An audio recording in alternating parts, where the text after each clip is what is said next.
Hello everyone, this is Serious Trivia, and today we're finally continuing our Fall of the Han lore series with episode 7, titled The Three Mings of Liang.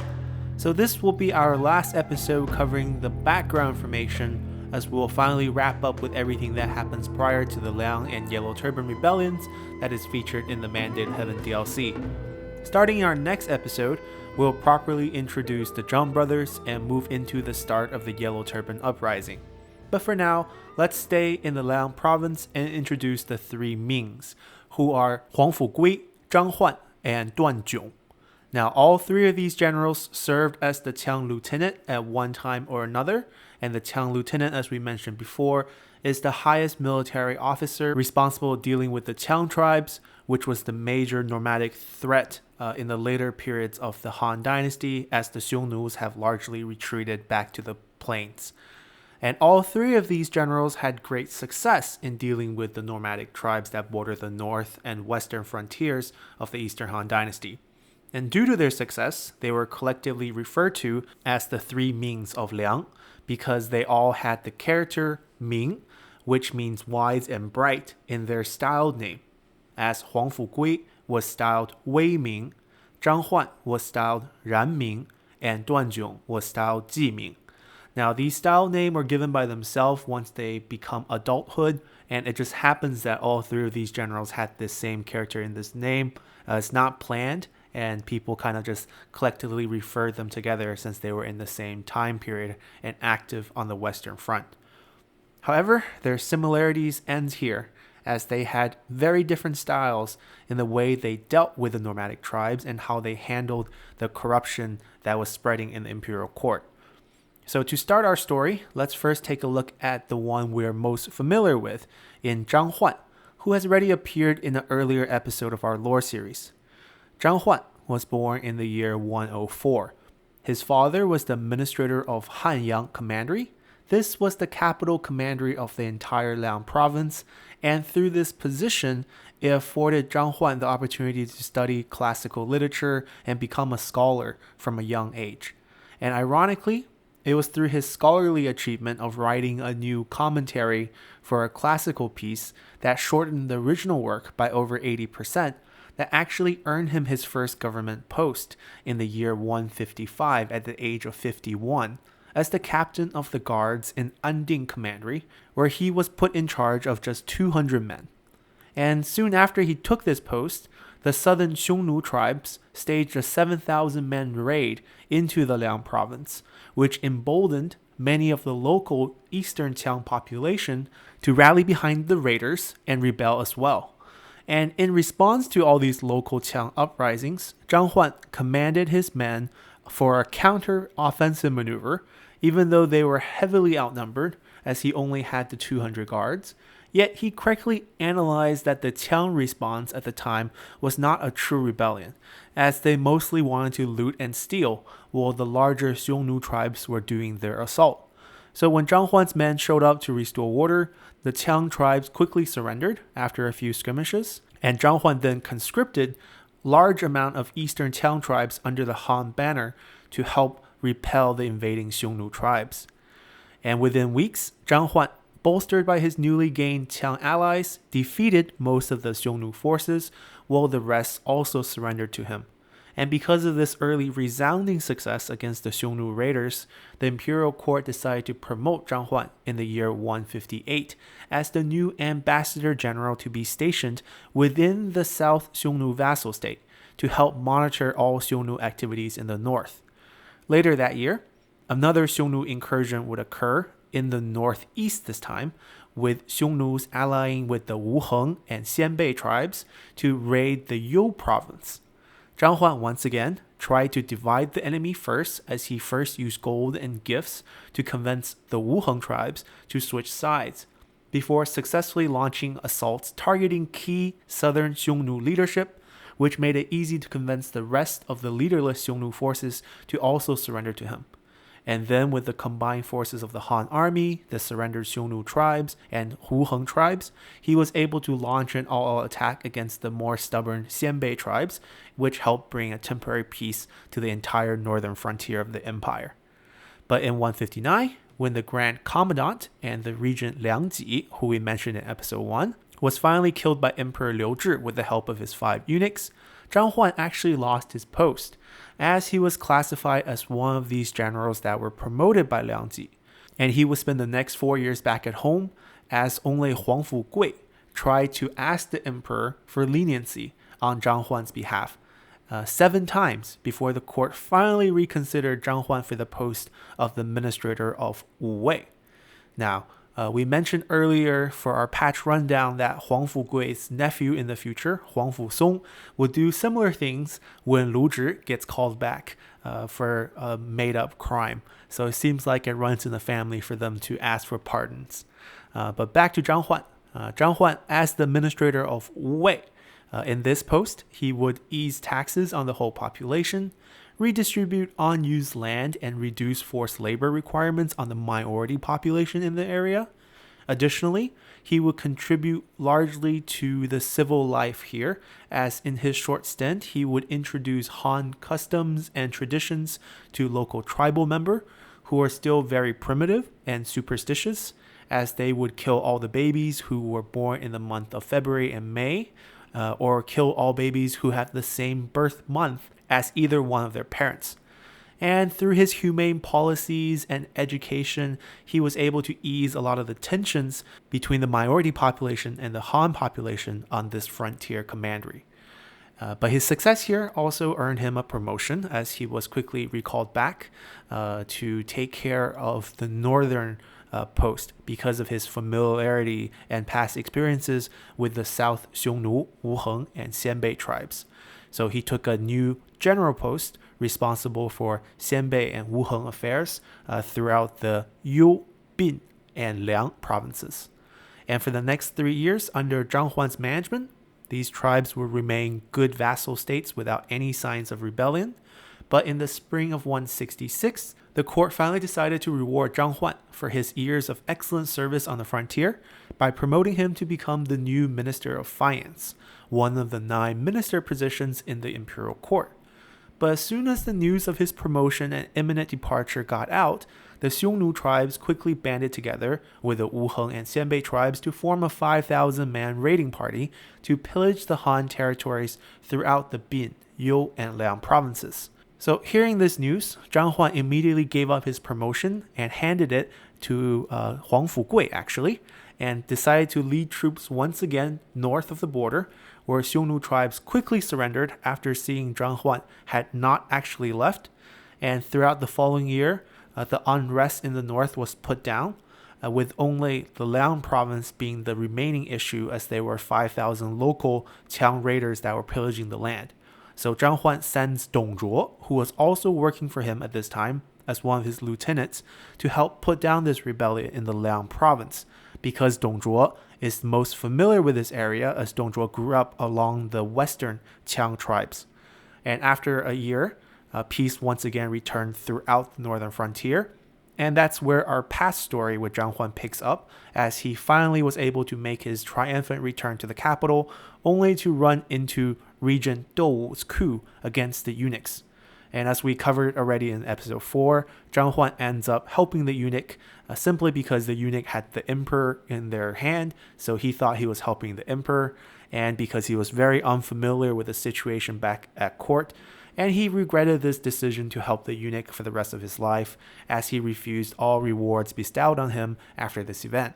He would return to court and become the Minister of Finance for another year, before resigning due to disagreements with the eunuchs in power, as he decided to return home to teach classical literature as a renowned scholar till his death 12 years later at the age of 78. So this brings us to Huangfu Gui, who we briefly discussed already in Zhang Huan's life story, as someone who helped plead his case at court to reuse Zhang Huan, as he was being falsely accused to being associate with General Liang Ji. Huangfu Gui was born also in the year 104 in the Anding commandery, so very close birth place for both of them, both born in the west. And he comes from a family of renowned generals, as both his grandfather and father were generals that served on the northern frontier against the Xiongnu tribes, And we have to remember, at this early time period of early 100 to 150, Xiongnu was still a threat to the Han Empire. Eventually, they will die off, and the Qiang will take over most of the issues. So that's why a lot of these generals and their ancestors fought mainly against the Xiongnu tribes. And because of his family influence, he actually grew up learning the art of warfare and studying war manuals. But unfortunately, he never really got a chance to show his talent at a young age, as he was never given a government post. In the year 141, the Western Qiang tribes launched a massive assault against the city of Anding and laid siege to the city for many months. In response, the Han government sent out a massive army of 100,000 men to help break the siege, because if the government lost Anding, then the very next target would be Chang'an. And inside the city during the siege, Huangfu Gui, who is just a civilian at this time, would climb the walls and observe the tactics of the Qiang and the Han armies outside. And he wrote a detailed report on how the Han army is using the wrong tactics against the Qiang tribes. And sure enough, after a month-long fight, the Han army was soundly defeated, and the leading general were all killed, and the city remained under siege. And the city administrator, seeing that Huangfu Gui might actually know what he's talking about since the report proved to be accurate, handed Huangfu Gui with command of the 800 remaining city guards to let him help defend the city. Huangfu Gui, however, decided to take these 800 men and charge out of the city, and after some fierce fighting, he actually managed to force the Qiang tribes back and lifted the siege. Now, you would think after such a successful debut, Huangfu Gui would be in line to receive a big promotion. But instead of asking for a reward, Huangfu Gui used his chance to write a more detailed report of the entire situation in the West, about how the Han strategy, both military and civil, is failing the Liang province. He reported this to the imperial court and explained how the Han army stationed out west are too massive and too passive and slow to respond to the guerrilla tactics of the Qiang tribes, which ends up costing the government too much money as supply lines are overstretched. So whenever supplies ends up slow to arrive, the local armies often looted and stole from peaceful tribes, which only incited them to rebel. And to make matters worse, local officials are often corrupt, so even Han population themselves were suffering from high tax rate and mistreatment. So there were many that abandoned their farmlands to become bandits, which only made matters worse. So he offered the government a solution by asking to give himself a promotion to lead only 5,000 men to be stationed out west as an active raid party. And he also listed out a few corrupt officials that needed replacing. However, this report didn't go so well in the imperial court, as Huangfu Gui was just a regular civilian at this time, and there were many at court who received bribes from these so-called corrupt officials that he tried to report, and the emperor largely ignored him. And in 146, after General Liang took over in the capital following the death of the late emperor, with Liu Zhi being too young to rule, Huangfu Gui, seeing that Liang is an abusive regent, ended up writing more reports on how this regent was abusing his power. So he ended up forced to resign from the little post that he had. Yet Huangfu Gui didn't really care, as he was a very righteous man and felt he was doing the right thing. So he just returned to his hometown, where he opened up a school to teach over 300 students poetry for the next 14 years. In 159, when General Liang was finally taken out, Huangfu Gui was reused again by the court, as they sent him to Taishan, all the way in the east, to put down a local rebellion.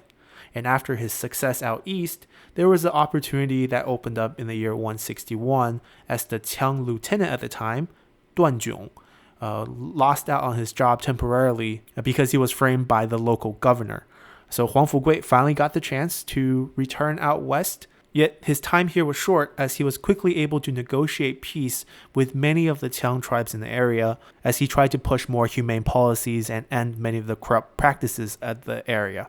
And the court rewarded him for such actions and gave him a promotion to take care of the entire northern frontier in 183. Yet he struggled with dealing with court officials and eunuchs, as he was too righteous to deal with their corrupt ways. So he ended up making a lot of enemies, and he realized that. So he wisely referred Zhang Huan to this new post instead, and just offered to work under Zhang Huan. So that's why Zhang Huan had the chance in his life story we just covered to take care of the entire northern frontier and take care of the Wuheng, Xiongnu, and Xianbei rebellions. So at this whole time, Huangfu Gui was just assisting Zhang Huan in his army. And when Zhang Huan got that promotion as the Minister of Finance the first time, he wasn't able to go because the uprising right after. So Zhang Huan recommended Huangfu Gui right back to take that post instead. And Huangfu Gui would go to the capital to take care of that job. And for the next 8 years, he would be doing mainly administrative roles throughout the imperial court and even landed an administrator job out west. And the government tried to reuse him a few times as the town lieutenant, but he was already very old. He was already in his late 60s, and he would serve out his role as the town lieutenant till the year 174, where he would die of old age at the age of 71. Now, even though Huangfu Gui never fought in any huge battles, we can see from his early success that he was very skilled in military affairs and from his extended family background being generals. But where he shined the most was that he was very good at analyzing the issue that was triggering all these periodic rebellions in the Liang province. He correctly analyzed that the local town tribes didn't actually want to fight, and that the Han government, if they were less corrupt and used more responsible and humane policies in governing these minorities and local Han population, that peace could be achieved and integration could happen between these ethnic groups. So whenever there was a rebellion, Huangfu Gui's first policy would always try to negotiate for a peaceful resolution. This style wasn't entirely passed on to Zhang Huan, who worked very closely with Huangfu Gui. Zhang Huan would pick up on some of these tactics, as he often would use negotiation first to try to divide up the enemy and then team up to crush the more unreasonable ones at the end. Yet, unlike both of them, Duan was the hawk in the group and believed the only way to solve the nomadic issue was through a scorched earth policy that borderline genocide. So let's look at this last Ming of the Liang province. Duan was a true frontiersman, as he was born in Wuwei. His great-grandfather was the lieutenant of the Western Territories, so even farther out west. But by Duan's generation, his family no longer had any political capital or sway, so he grew up largely on the plains, riding horses, hunting, and traveling across the northern steppes, making him the least scholarly of the three. Around 155, he finally got his first chance to shine as the captain of the guards for a vassal state in Liaodong, all the way in the east, near modern-day Korea, where he was fighting against Xianbei tribes. And to win, he used a ploy where he faked the imperial seal to trap the local Xianbei tribes. And he succeeded. But despite his success, the act of faking an imperial seal was a very serious crime. So he was punished to serve as a vanguard unit on the frontier for the next few years. Yet he thrived on the battlefield and was promoted several times and eventually ended up becoming the town lieutenant in the year 159, where he would implement his scorched earth tactic of annihilating any rebel tribes. For example, in a campaign in the early month of the year 160, Duan would beat back a town raiding party, then chased them for over 40 days straight in the dead of winter, as he and his men used snow as a water source and dead bodies of the enemies as substance, till they killed over 1,600 town tribal men and women and child, and burned the 90 remaining men that surrendered to them at the end alive. In 161, Duan got into a disagreement with the governor of the Liang province and temporarily lost his job, but he was soon reused in 163 when the town raids were getting worse, as he was very effective at putting them down.